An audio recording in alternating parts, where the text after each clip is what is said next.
Dulu saling puji, kini saling ancam.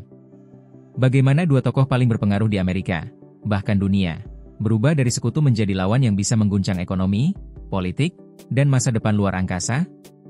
Beberapa bulan lalu, nama Elon Musk dan Donald Trump nyaris tak terpisahkan. Miliarder eksentrik dan Presiden Amerika Serikat itu tampak seperti duo dinamis yang menguasai langit dan bumi. Musk bahkan menggelontorkan hampir $200 juta untuk mendukung Trump dalam pemilu 2024, menjadikannya salah satu donatur pribadi terbesar dalam sejarah pemilu AS. Trump membalas dengan menunjuk Musk sebagai Kepala Departemen Efisiensi Pemerintah, DOGE, lembaga baru yang dibentuk untuk memangkas birokrasi federal. Dalam waktu singkat, Musk memecat ribuan pegawai dan membubarkan sejumlah lembaga, termasuk USAID. Julukan, Presiden Elon, pun mulai bergaung di kalangan oposisi karena pengaruh Musk yang luar biasa di Gedung Putih. Tapi ternyata, langit cerah itu hanya bertahan sebentar. Pada akhir Mei 2025, persahabatan itu mulai retak. RUU raksasa yang digagas Trump, The One Big Beautiful Bill Act, menjadi batu sandungan utama. RUU ini berisi berbagai kebijakan fiskal dan pemotongan pajak, namun juga memuat penghapusan subsidi kendaraan listrik, yang jelas menghantam jantung bisnis Tesla, perusahaan milik Musk. Musk angkat bicara dalam sebuah wawancara di CBS, menyebut RUU itu sebagai kekejian yang menjijikan. Ia menuduh RUU tersebut menaikkan defisit, mengabaikan efisiensi, dan mengandung pasal-pasal yang membingungkan setebal 1.000 halaman. Kritik Musk dianggap sebagai pembelotan oleh Trump.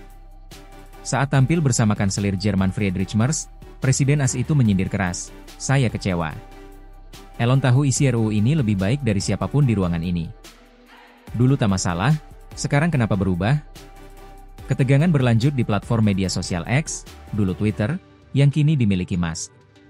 Ia tidak hanya mengkritik kebijakan, tapi mulai melontarkan serangan pribadi terhadap Trump, termasuk menyebut, tanpa bukti, bahwa Trump masuk dalam file Epstein, yaitu dokumen terkait kasus Jeffrey Epstein.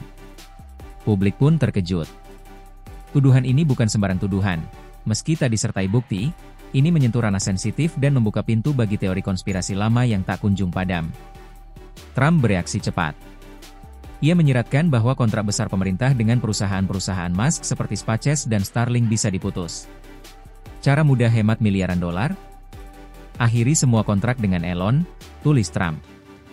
Musk membalas dengan ancaman mengejutkan, ia akan menonaktifkan kapsul antariksa Dragon yang digunakan NASA untuk mengangkut astronot ke Stasiun Luar Angkasa Internasional, ISS. Langkah ini menciptakan kegelisahan di tubuh NASA. Sekretaris Pers NASA menolak komentar langsung, namun menegaskan bahwa keselamatan nasional dan misi luar angkasa harus diutamakan. Dampak nyata dari perang ini langsung terasa. Pada 5 Juni 2025, saham Tesla anjlok hingga 14%, menghapus nilai pasar sebesar $150 miliar, $2.438 triliun rupiah, hanya dalam satu hari. Investor gemetar. Bursa terguncang. Dan analis pun mulai berbicara tentang risiko besar dari pertarungan antara dua raja ego ini. Bahkan, nama Jared Isaacman, sekutu Musk dan calon kepala NASA, mendadak dicoret dari nominasi oleh Gedung Putih. Alasannya? Dia sepenuhnya Demokrat, kata Trump. Pengamat politik menyebut konflik ini sebagai salah satu titik balik paling signifikan dalam sejarah politik bisnis Amerika. Musk bukan hanya tokoh bisnis. Ia kini aktor utama dalam percaturan kekuasaan, namun juga menghadapi risiko kehilangan sebagian besar pijakan politik dan finansialnya. Trump, di sisi lain, menunjukkan bahwa ia tak segan memutus hubungan, bahkan dengan sekutu terdekat, jika merasa dikhianati. Sebuah pepatah politik kembali relevan. Tidak ada teman abadi, tidak ada musuh abadi, hanya kepentingan yang abadi. Seperti peribahasa Jawa yang membuka video ini, embien-embien, saiki-saiki, dulu dan sekarang bisa berbeda total. Dalam sekejap, sahabat bisa menjadi lawan. Elon Musk dan Donald Trump memberi kita pelajaran penting, bahwa kekuasaan, uang, dan ego dapat menciptakan aliansi besar, tapi juga dapat menghancurkannya dalam semalam. Dan kita, publik dunia, hanya bisa menyaksikan siapa yang akan bertahan, dan siapa yang akan tumbang di babak berikutnya.